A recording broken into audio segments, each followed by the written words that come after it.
Vamos a centrar la reflexión de la meditación de hoy en el texto de Mateo 16, 13, 19, la profesión de fe de Pedro. Bienvenidos a Meditaciones Peregrinas.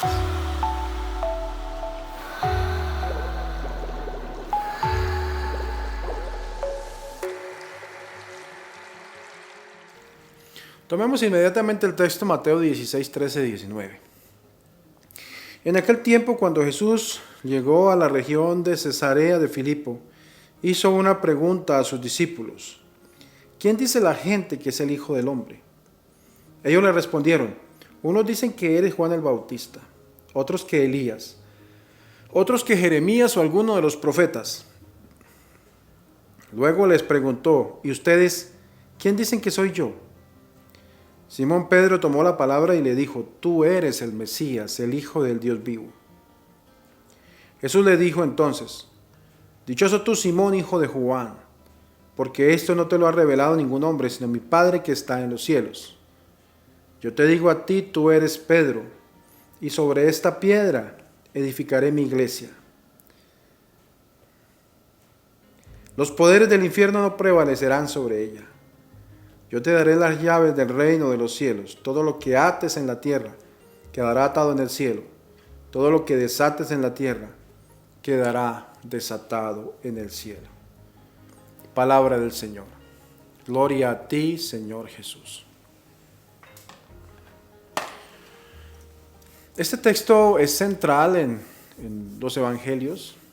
Concretamente es central también en este evangelio de Mateo, porque en cierta manera lo que muestra es la centralidad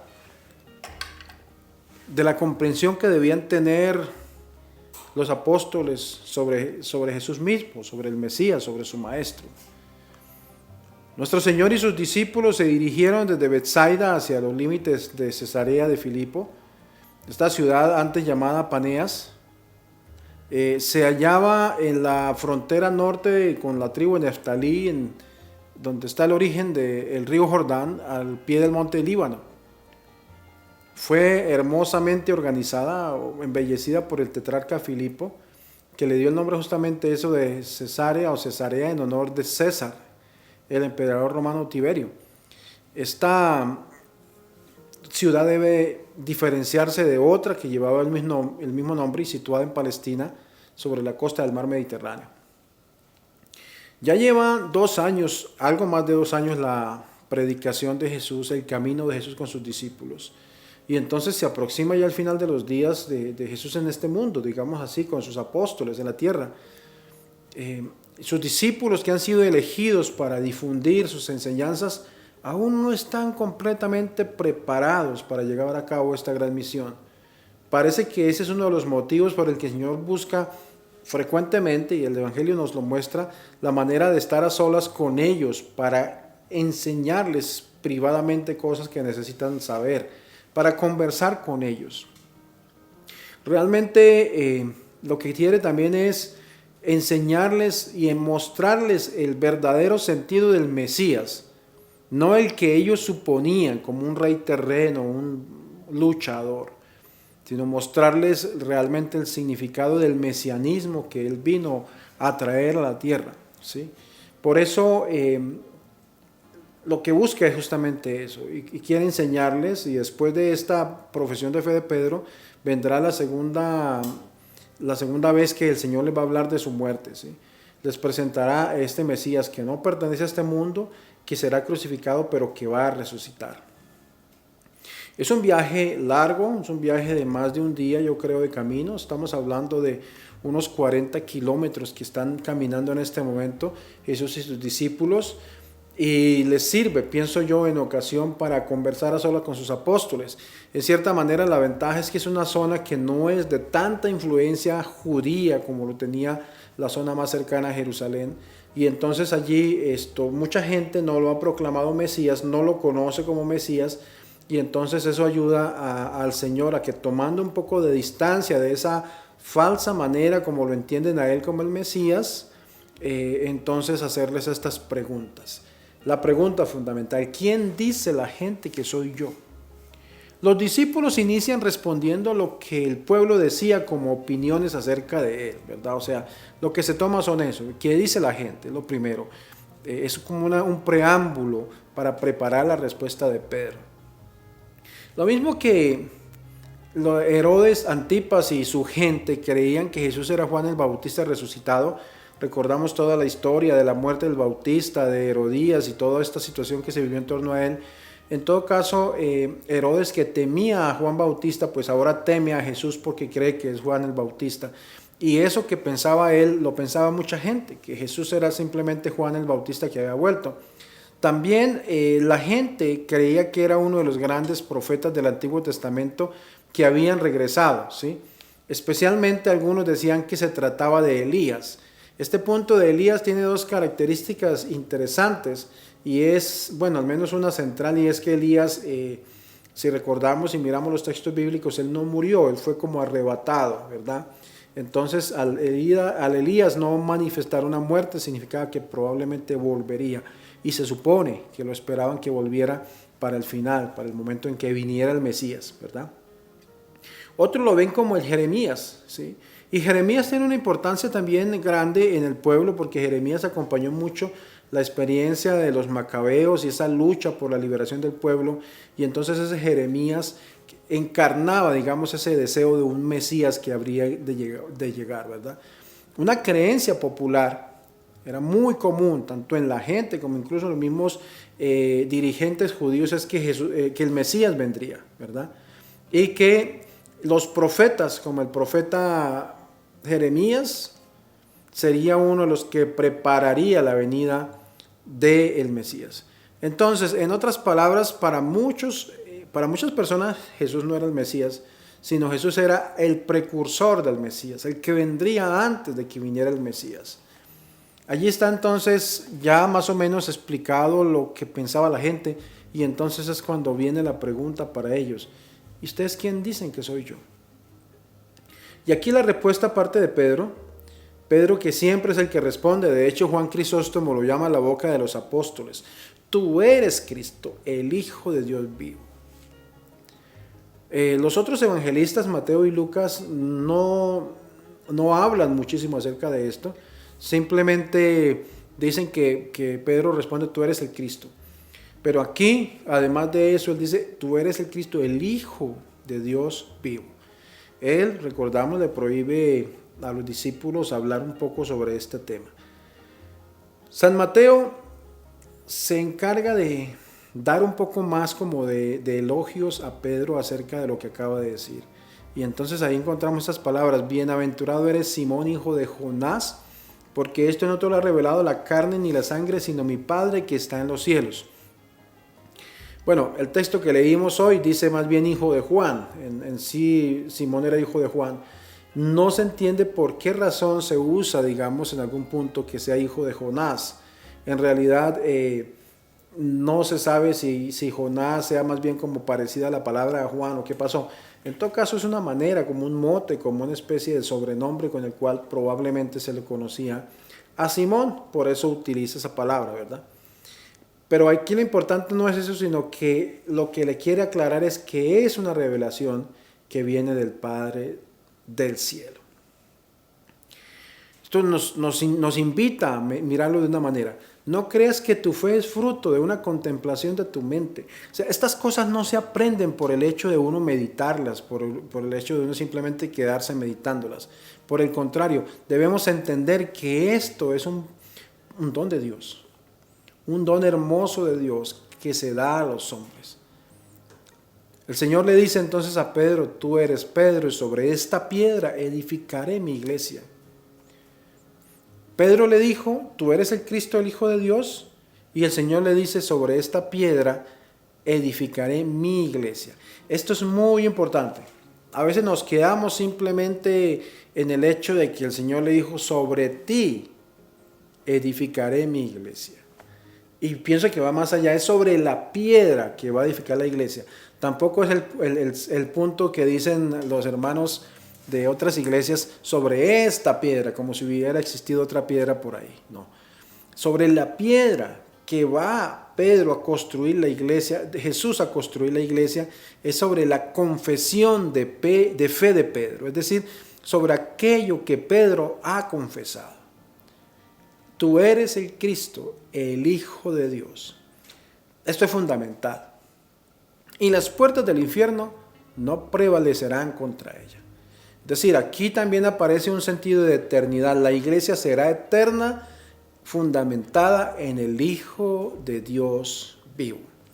Pienso que desde su primer encuentro con Simón, nuestro Señor Jesucristo lo llamó con el nombre griego de Pedro, o Kefas, o Cefas, como también decimos, igual que significaba piedra. Ahora, la pregunta es, ¿se puede pensar que es una promesa fundacional de su iglesia sobre la persona de Pedro como lo hace a veces como lo hacemos para justificar una doctrina de la justificación del Papa como sucesor apostólico primado de la iglesia? No pienso que sea por ese lado. Nuestro Señor hubiese querido presentar a Pedro como el fundamento de la iglesia. Si lo hubiera querido hacer así, hubiera dicho, tú eres Pedro y sobre ti edificaré mi iglesia, ¿verdad?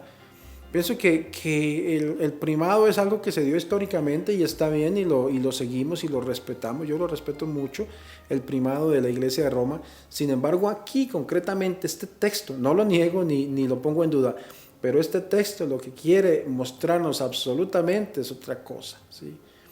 Lo que nos quiere mostrar es que el fundamento de la iglesia está en la profesión de fe de Pedro. Tú eres el Cristo, el Hijo de Dios vivo. Ahora, si entra uno un poco a mirar sobre lo que es la piedra, pienso que también podemos entrar a entender un poco el sentido de la piedra más como la iglesia, ¿verdad? Como aquella comunidad de creyentes, ¿sí? Sobre esa comunidad de creyentes es que se va a fundar la iglesia, ¿no? No simplemente sobre la persona de un humano, sino sobre la confesión de fe de ese humano, de ese Pedro. La verdad de que Cristo es el Hijo de Dios. Yo pienso que así lo comprendió San Juan Crisóstomo y otros padres de la iglesia, entendiendo por piedra la confesión de fe de Jesucristo, el Mesías, el Hijo de Dios.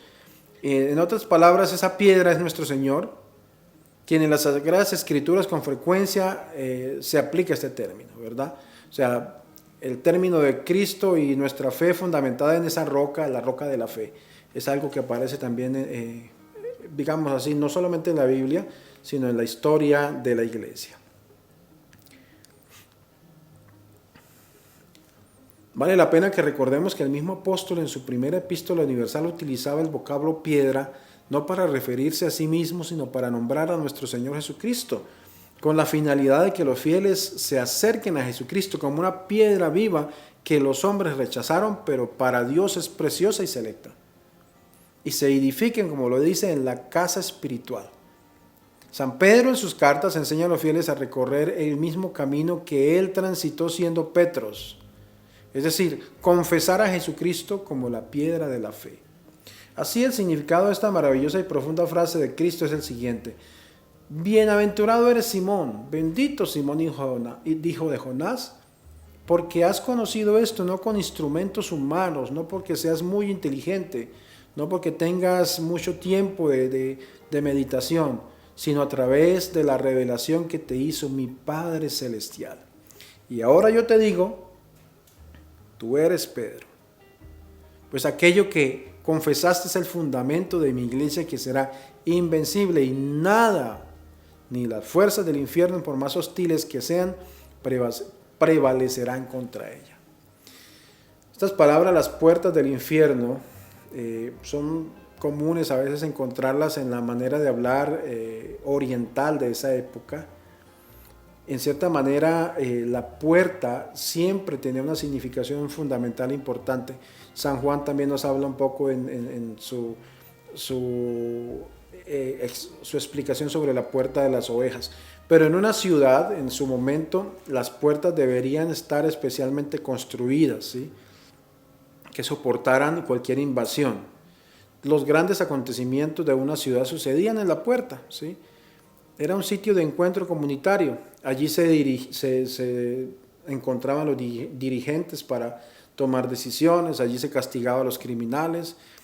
Se daba en torno a las puertas un gran movimiento social, ¿verdad? De las sociedades. Te daré las llaves del reino de los cielos. Todo lo que ates en la tierra quedará atado en el cielo, todo lo que desates en la tierra quedará desatado en el cielo. Esta promesa es hecha solo en apariencia a Pedro, más tarde la vamos a ver que se da a todos los apóstoles. Consiste en esta como primacía, en esta prerrogativa, que tienen todos los apóstoles y sus sucesores, los obispos de la iglesia, de asumir la responsabilidad de juzgar los pecados y castigarlos, incluso de separar de la iglesia. El poder de desatar significa el poder de perdonar los pecados y admitir que en la iglesia, por medio del bautismo y la reconciliación, el arrepentimiento, todos los apóstoles por igual recibieron la gracia del Señor luego de la resurrección de perdonar esto, ¿verdad? Perdonar el pecado. Para la contemplación, espero que me recuerde colocar aquí dos imágenes hermosas de la cátedra de Bernini. Bernini, el gran artista que en su madurez construyó en Roma la cátedra de San Pedro, no solamente la cátedra, también todo lo que fue la columnata exterior. Pero este gran trono de bronce está sostenido por 4 estatuas, que son los 4 doctores de la iglesia, 2 de Occidente, San Agustín y San Ambrosio, y 2 de Oriente, San Juan Crisóstomo y San Atanasio. Contemplemos esta gran obra, pero sobre todo oremos por el Papa, pues él es quien hoy en día, entendemos nosotros, tiene confiada esta profesión de fe al Hijo de Dios vivo. Tú eres el Hijo de Dios. También si elevamos un poco la mirada en la contemplación, encontraremos ese hermoso vitral de alabastro que con su luz cálida ilumina todo el fondo de la cátedra. Es el Espíritu Santo que con esa luz cobija todo el espacio. Tú eres el Hijo de Dios. Señor, enséñame a que esta verdad no solamente salga de mis labios, sino de mi corazón todos los días. Tú eres el Cristo, el Hijo de Dios. Y enséñame a caminar a pesar de mis flaquezas, de mis debilidades, de mi fragilidad, a caminar como los apóstoles a tu lado hasta encontrar un día la salvación.